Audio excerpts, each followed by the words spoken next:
This is the Soul-Filled Sisterhood podcast, and I'm your host, Nicole Burgess, licensed marriage and family therapist and an empowerment coach for women. The information shared in this podcast is not a substitute for seeking help from a licensed mental health professional. Now here is today's episode. Episode 96.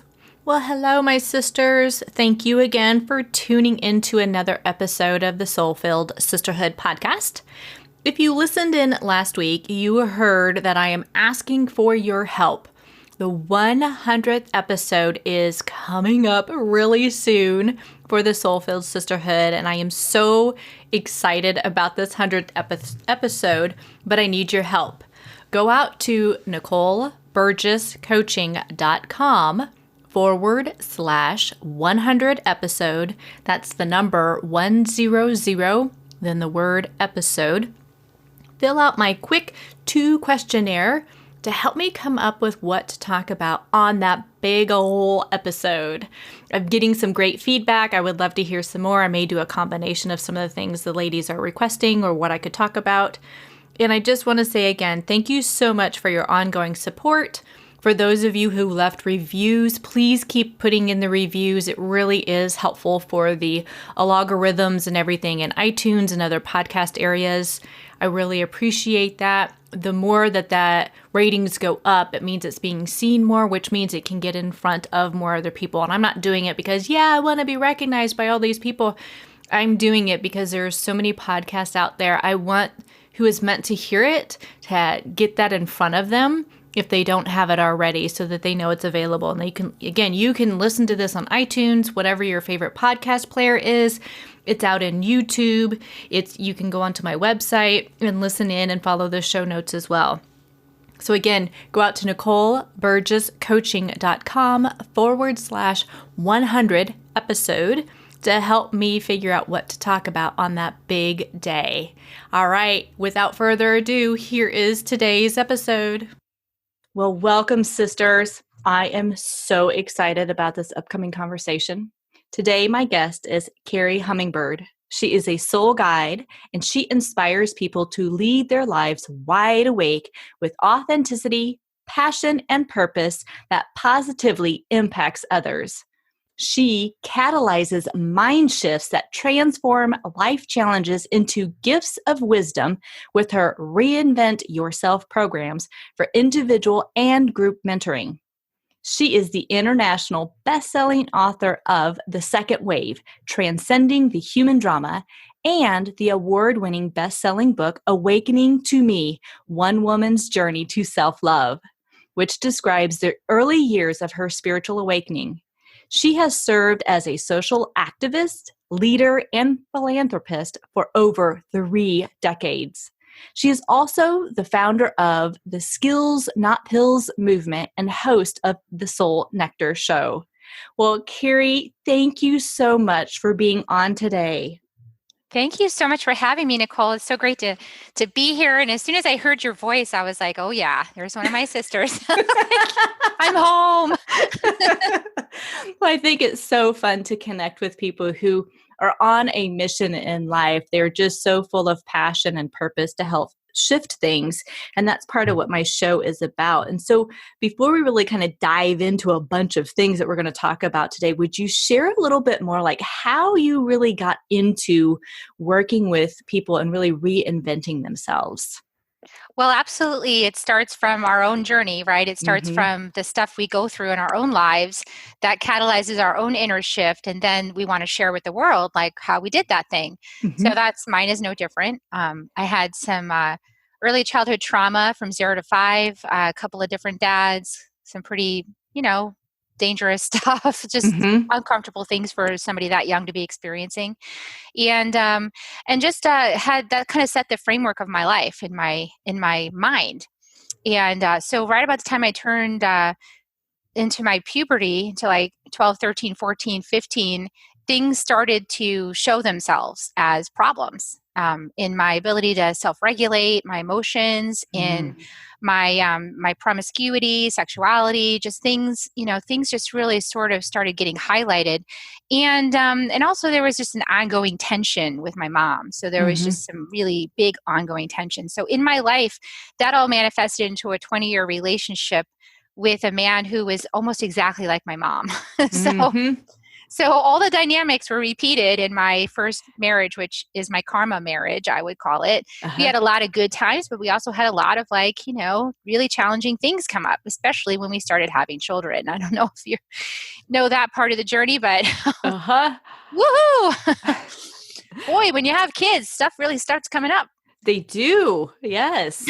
Yeah. And like all your childhood wounds, like they just surface to the top, and you see yourself repeating things, or you see yourself, no, I'm not going to do that. And so a lot of those things started happening for me. I was in psychotherapy almost consistently from the time I was 15 and even through college, and then certainly all the way through my 20s and 30s and into my 40s. Weekly psychotherapy, trying to get a handle on it. And it didn't seem to work for me very well. I mean, it seemed to teach me a lot about my thought tunnels, about my brain and how it worked, but it didn't fix it. I didn't stop being unhappy or, so I kind of spun out in my story, basically. Didn't go deep enough. Didn't go deep. It didn't. Yeah. It kind of just stayed in my brain, and it didn't make its way into my heart. Yeah. And so basically what happened was, I also got diagnoses, and those things really kicked my self-worth into the shitter, I mean, it definitely, I got a diagnosis early on of what do they call that? Kind of like emotional dysregulation, manic depressive. Oh, so yeah, either manic depressive or bipolar 1 is what it would be called. Yeah. So early on when I was 15, he kind of said, well, you're manic depressive and you're probably bipolar, but I'm not going to put that on your record, which sort of gave me the idea oh, I'm bad, it's going to be on my record, So then when I was later in my early 40s, the diagnosis shifted. The diagnosis shifted into borderline personality disorder. And at the time, if you look that up on Wikipedia, it was not very kind. It was sort of like Glenn Close in that movie where she's boiling the rabbit in the man's house. Yep. I was I don't do stuff like that. But I would have, emotional outbursts or things, the tension would build, the tension of trying to suppress everything would get so big that I couldn't hold it in anymore. So, so I kind of lived that paradigm for a while in my family and my marriage, where I was the one to blame for everything. And that unhelpful, one. Very unhelpful. Yeah. And I did my due diligence. I'm very committed, so I went for 20 some odd years to weekly psychotherapy trying to fix it. So I snapped basically. And at the end of that, I got this vision from my spirit of the end of the rope. And it was very clear. It was almost like it just happened in my hand. I had the big ship's knot in my hand, and then it just went poof. And I heard the message, that's the end of the rope. And I said, oh, that's the end of the rope. And some deep part of me knew what that meant. Oh, it's time to stop this madness and leave this situation and go off on a new journey. So I did that. I left. And at first, I have to say, I was very unconscious. I fully expected my knight in shining armor to show up on the white horse and everything, within the first few months. That didn't happen. No. Anytime we're looking outside of ourselves for someone else to do the rescuing, it is so not going to happen. And it did not happen. I want to pause you for a second because what it sounds like the journey you had, because I'm also a licensed mental marriage and family therapist, but it sounds like some of the work you did wasn't trauma-based, because the trauma-based is going to take you deeper into what is going on. And it sounds like, as therapist, clinically, I am told that part of to stay ethical and legal in what I do, there needs to be a diagnosis. But it's very challenging in the sense, if you start throwing around labels like that, it's whoa. And I don't see people as the label. It's more like you're so much more than that thing over here. There's clusters of symptoms that happen, but it's you're more than that. And I believe so much of it can be healed. So that sucks that you experienced these things and then started to get, I call them harder diagnosis. And then it started to plant the seed, there was something really, really wrong with you, that you were unable to really be more than that, emerge from that. Yeah, I really appreciate you saying that because it was very painful Yeah. to have my whole family agree that I was the problem, which they still Oh, agree, by the way. They still think that. wow. It's like it's amazing. I learned in my life it doesn't matter how much I accomplish or how successful I am or how shiny I am or how, powerful I am or how many other people love me. Like none of that matters to the To them. people in my family of origin. It just Yeah. doesn't matter how much I accomplish. And yeah, it's like it's so amazing the addiction to making me Mhm. wrong Yep. Yep. is powerful, and so that is what I call family bullying. Yes. And I'm also aware that I've learned a lot. I don't like labels either. Because Mhm. I had labels and I thought it was pretty crappy. So I Mhm. don't really like labels. I do think it's helpful to understand certain characteristics or certain, Yes. Yeah. like there's wounding, and some people respond to childhood wounding by not being able to accept any responsibility for anything. And some people Mhm. call those people narcissists. I call them wounded children who haven't been taught that it's okay that they made a mistake and it's okay Mhm. to fess up to it, and it's actually feels better when you do, and then when you can admit that you were wrong with something, or it caused some suffering, you can say I'm sorry, and then the I'm sorry actually leads to reconciliation, and that Yes. leads to better feelings. Yes. So I have some people in my family who are pretty wounded that can't get to that place of saying I'm Mhm. sorry. Yep. 'Cause I believe it's actually a choice too to want to do the healing, to want to, like what we're going to talk about, really reinvent yourself. It is a choice. And if you're not willing to go there, then it's going to stay the same of the same. So, Exactly. And for me, as with a lot of humans, and I really hope this paradigm shifts, but for me it took a lot of pain mhm. and dark tunnels and Yes. suicidal thoughts and just so much depression in order for me to decide, okay, I'm going to change. Mhm. Call that So the dark night of the soul, really the going dark down night of the deep. soul, Mhm. because I also want to say this because I love what you said about psychotherapy. The industry is really big and wide. There's a lot of different Mhm. approaches. And it's my belief after having been through this, that we self select the therapist we're going to work with based on their modality. Mhm. Because that way, if we really don't want to change, subconsciously we sort of pick a therapist that will keep us in our story so that we don't have to change it, and we can totally stay a victim and feel bad about ourselves the Mhm. entire time, and but we can still righteously claim, like, I had a therapist this whole time and it didn't help me. And, so I Yeah. found myself in that game, like looking back on it, I totally see how my subconscious picked a therapist that would keep me feeling good about myself for going to therapy, but really making no progress. Yeah, and I'm laughing because I'm like, "Oh, yeah, you wouldn't get that with me." I can tell you. I'm like, I'm some people's cup of tea, but not everybody's, because I will call you out on certain things. It's like, if you want to do the work, let's do it. If you just want me to nod and say yes, that's not what you're going to get. Yeah, and since I've become a mentor, because I know all those ins and outs of things, Yes. I'm like, oh yeah, I know what's going on here.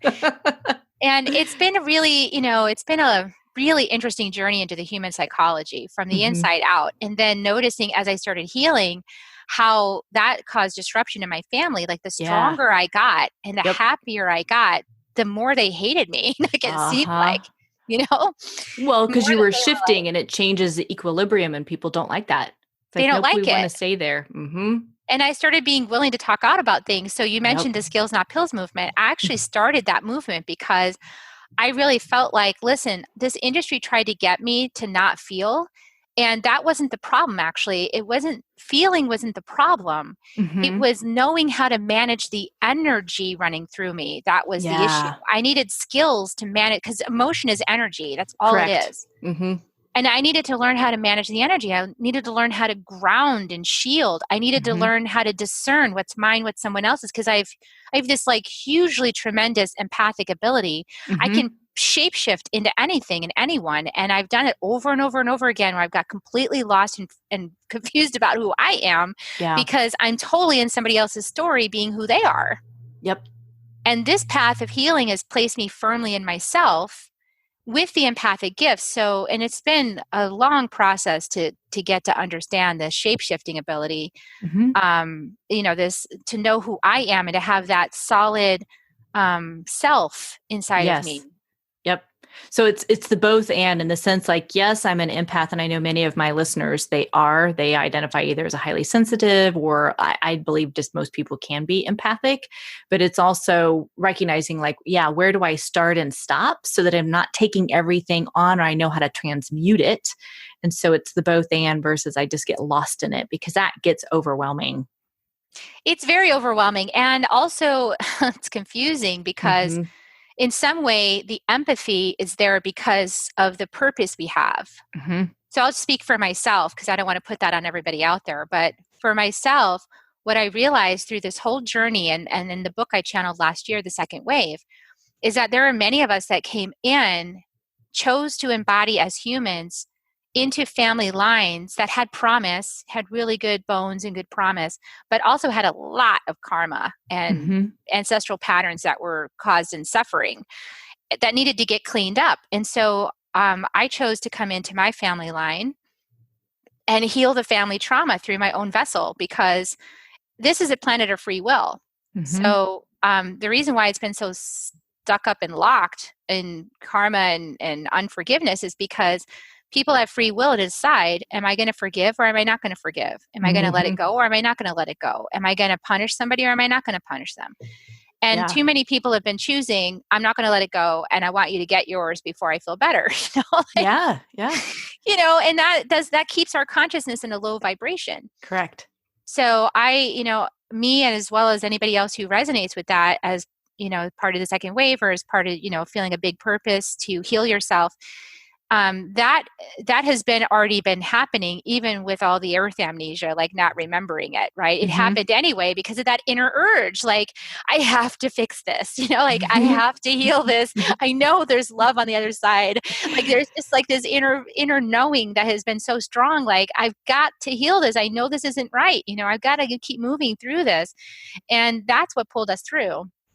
And Yes. so now we have this huge opportunity for the rest of the planet to go, oh, okay, maybe I'm in enough pain now that I decide to change. Yeah. And we've talked about it and with some of my colleagues, and even when I was in grad school, we talked about that level of pain in a sense like, oh, you kind of sit on a tack and it's like, oh, that kind of hurts it just a little bit, but it's not so painful yet. But then as you go deeper or more things begin to happen or you start to wake up even more, it's almost as if it's like there's so many points sticking in you now. It's like, I cannot continue to endure this level of pain like you're talking about, and I need to transform that. And also, like you said, it's so much of this is about forgiveness. And I know for some people, they struggle with, well, but if I forgive, that means I forget. I let the person, if they've been harmful to me, it's like I just say, oh, that's okay. And I'm like, no. It's not like you forget it. And it's not that you're letting them off the hook, but the energetic tie you have to them is no longer there when you forgive. And that does need to be in your own time. But it's like when you forgive, you get to move forward and you take your own power back, not stay stuck in that anger and resentment. Well, I agree with that. And I got this because this has been one of my issues in my life has been, how do I forgive the ongoing torture from my family that just Mm-hmm. really, I don't know. It's just so interesting. But every time there's another thing, I'm like, how do I forgive that now? Or how do I move on? And because it's like rewounding, right? It just Mm-hmm. doesn't seem to stop. So my guide sent me this really interesting imagery to help me out with that one time, very recently in the last few months, Mm-hmm. is that the invitation was to see this as a card game. So he's like, Beautiful. okay, you look at your hand of cards. And I was like, okay, I'm looking at my hand of cards. Like I said, I've got a lot of cards in my hand. And he said, yes, each one of those represents something you're holding somebody accountable for. He's like, look whose hand it's in. Mm-hmm. It's like, it's in my hand. He Mm-hmm. said, yes. He said, it's about them and it's in your hand. So you're holding on to stuff because you think that person's accountable to something. And you're trying to hand them the card and they're like, I don't want that card. I'm not going Right. to hold that card. I'm not accountable to that.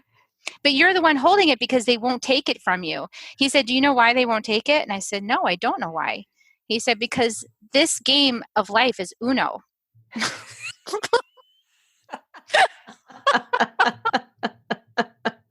We're playing Uno. Mm-hmm. Nobody is going to take more cards from you Right. because you think they've wronged you.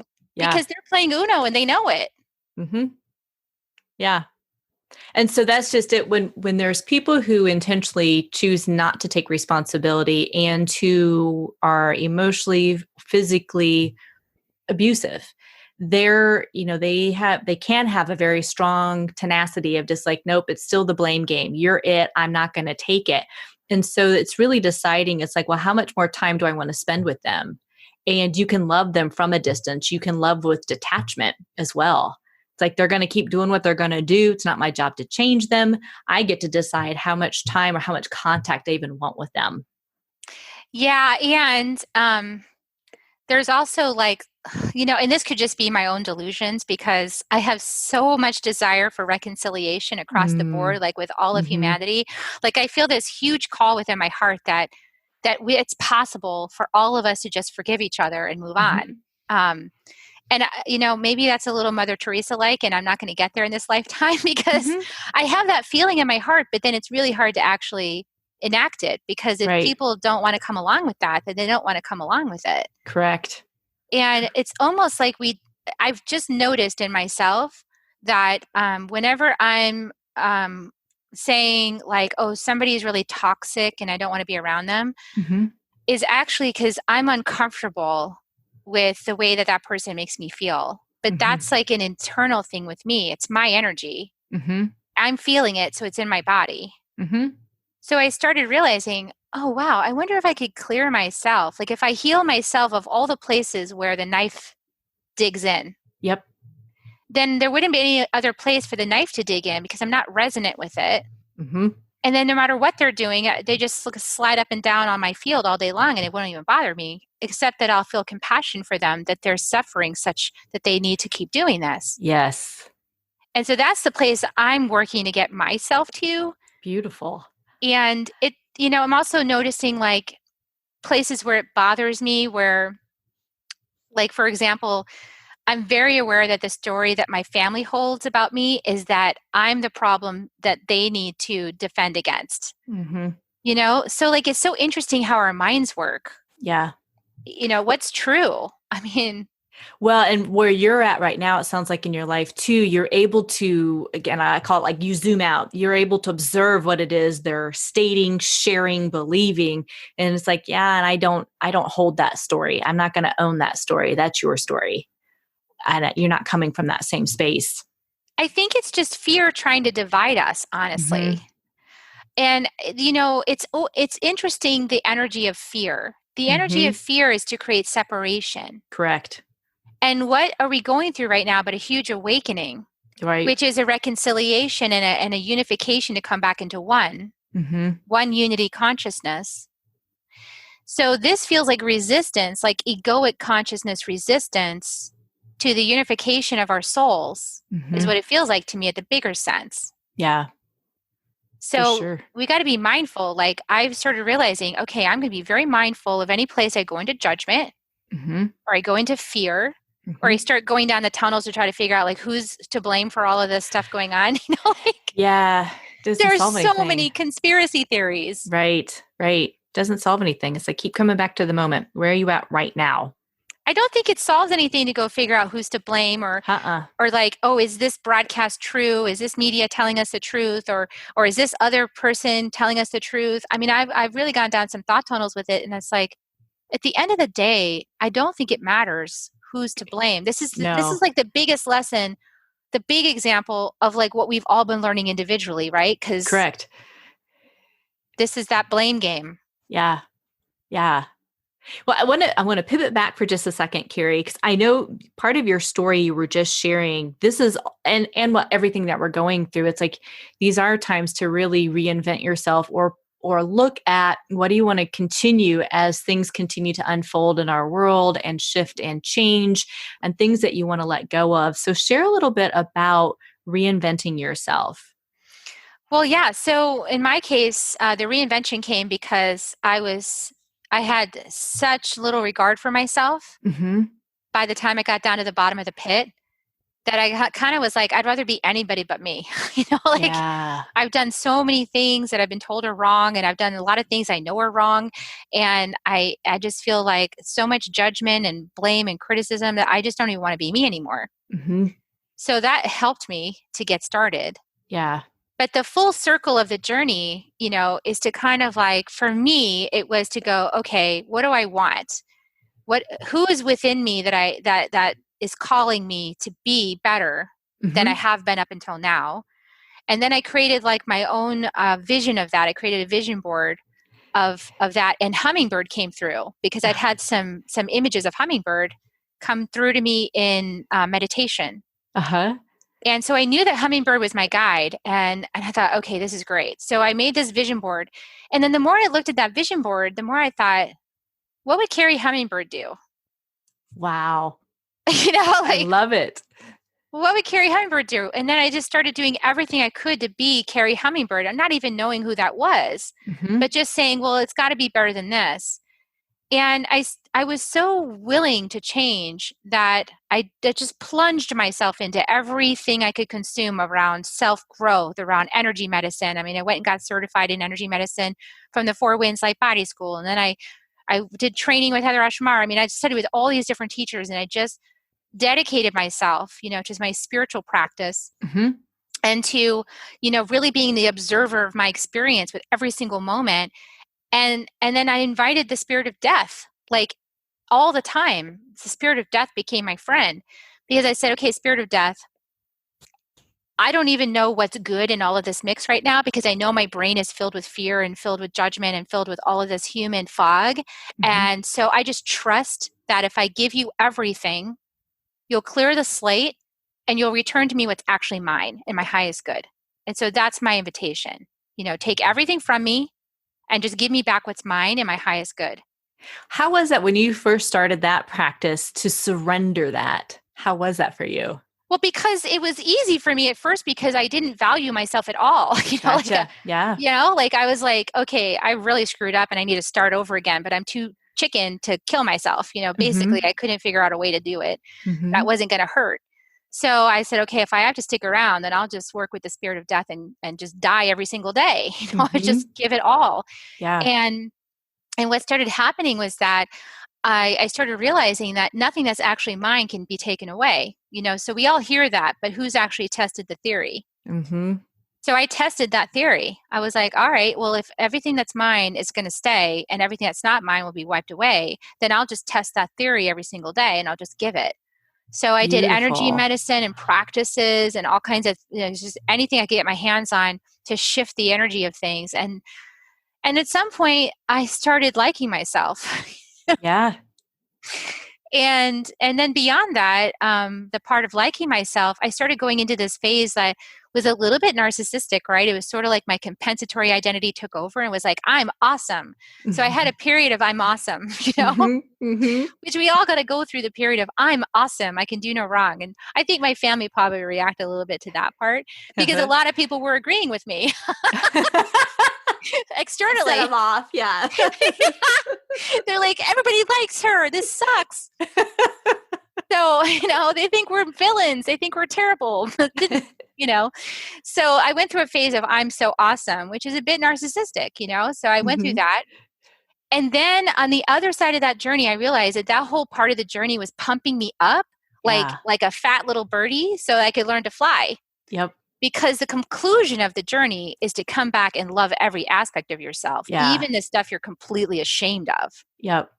And so I did that process. Yeah. Yeah, because it sounds like, again, it's like you had to keep dying, quote, every day so that you really could come through the other side of it. And there's where the joy is and your enthusiasm. And you're just like, yes, I actually am okay. I'm good. I like me. People like me. But that's what you needed to go through so that you could really emerge versus the mask that you had been wearing for so long and the trauma that had filled you up. It's like, yeah, nope, that no longer is mine. I'm releasing that. And here you are. Yeah, and I had to go back down into the trauma, Uh-huh. deeper. Like, I love that Right. you talk about that, because it is a spiral. It's a spiral Yep. deeper and wider. Yep. But that as we go deeper and wider into the trauma spiral, we actually elevate bigger and wider up top. So it's kind of Yes. interesting how it's mirroring like that. Mm-hmm. But you got to go into the trauma. So I spent the last year and a half, actually, or before that. It's hard to say now because my time is all messed up. But I spent about a year going in through the deep trauma with some really wonderful coaches who Mm-hmm. they represented to me a very solid mother father figure. Like, they were Mm. very loving and gentle and kind, and they speak consciously, and everything was welcome. And and there were several times where I had like anger arise during a group mentoring session, where the Mm-hmm. anger was so palpable. I could feel everybody in the room being impacted by it, Mm-hmm. like on the Zoom room, and I felt terrible. And then I was like shaming myself, like, oh, I shouldn't have Mm. this, and I can't be in this container because it's not big enough to hold me, and all of those dialogues. And they just held steady. They're like, no, this is exactly right. You can't quit. Come on. Mm-hmm. We're here for you, because you need to get to the other side of this to know that you're acceptable Yeah. just the way you are, even in your anger. Yep. Because it's a moment in time. We feel emotions throughout the day, multiple times throughout the day. And it's like, it's a moment in time, ride the wave. You'll come down to the other side of it. Yeah. Yeah, we have to learn to be present with our feelings, Yep. even the stuff we don't like, because Correct. maybe there was an adult in our life that was really angry all the time, Mm-hmm. and we don't want to be like that.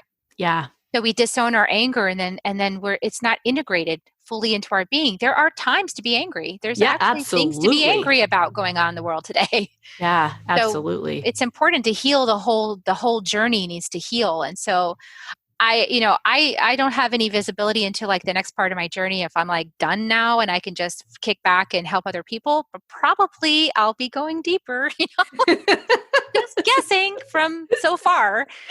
Well, There'll probably be another path through the jungle.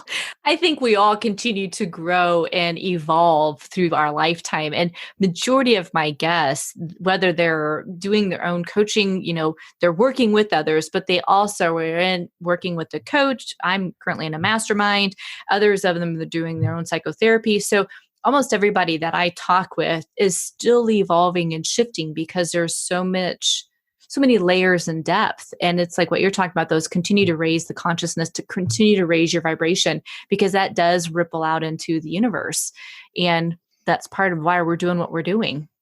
Yeah, when we heal ourselves, we heal our ancestors 7 generations forward and back, which is Yes. why, those of us who came into these really challenging family lines, we did it so we could heal the generational patterns, and we could, birth a new generation of humans into being. And it's a big purpose. It's a beautiful purpose. And it's good to have that knowledge now on the Yeah, other side of it, so that we can feel good about the process and understand it from a new level. absolutely. And that was one of my questions I had for you later on. I was like, what's one piece of advice you'd like to pass along to the next generation? But that's it. I mean, to me, that is like, that's the tweetable moment, right? Is like, do your inner work, heal yourself, because as you said, it goes backward and forward within the ancestry. And we're going to shift that for the future generation. Yeah, we're stepping into new earth, and new earth has all new potentials that we don't even know yet, which is why we all came here. We came here for this part.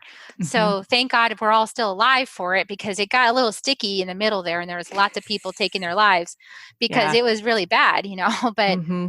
we're in a new part now, and I think that we're going to create so much amazing stuff. So it's just like stay in the now, Yes. because we don't want to be creating from fear consciousness. And let's be honest, we're surrounded by fear in the human consciousness right now. So we don't want to Yeah. create from that space. We want to just stay in the now until some of this stuff clears, and then we can start creating from love. Beautiful. Yes. Absolutely. Absolutely. Hey, well, as we start to wrap this up, I am curious, Kerrie, who right now, or who has recently, or maybe somebody in the past, who inspires you? Well, close to home would be my dad. My dad passed away a couple years ago, and I Mm. talk about it in my book. My dad really inspires me. He was with me from the time I was 5 years old, and he was the most constant demonstration of unconditional love in my life. Wow. And he's just an amazing. He was the rock of my family, and as soon as he passed away, of course, everything fell apart, because Yeah. when you have something like that, and it's sort of like gives an opportunity for everybody to step into their own love based on the Hmm. teachings and all the things he taught us. And we're still working on that. Each one of us, I know, in my family, to fill his shoes. But he sacrificed himself, it's my belief, because the morning that I found out he was dying, I was heading out to another healing seminar, and I was in this long meditation, and I was accessing my guides, and I was like getting a little frustrated because I was like, okay, you keep telling me the time is now, and I'm ready. I've been like prepared to be prepared. Come on, like let's get the show on the road. When am I going to be useful? And I know a lot of people out there are probably like, yes, I was feeling the same way. Mm-hmm. And then I heard some talking, or like spirit talking, and then I heard this voice say, she's not ready, and I was like, I am ready. So then it seemed like they came to a resolution, and I started driving to my retreat, and my mom called like about a couple hours later and was like, your dad is suddenly with his pneumonia in the hospital. He's got 1/4 of one lung functioning, and I think you're going to have to drive back if you want to see him again. And I turned around, drove 15 hours back, and got to spend some beautiful time with my dad in the hospital, psychically connecting with him as he was passing.